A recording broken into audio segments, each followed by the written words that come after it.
আরো সামনে আরো সামনে মুস্তফা আরো সামনে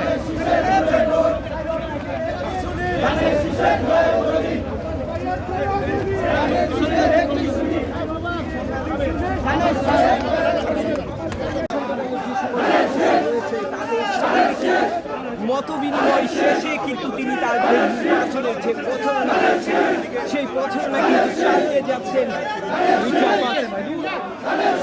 প্রধান বিচারপতির যে বাসভবন রয়েছে সেই বাসভবনের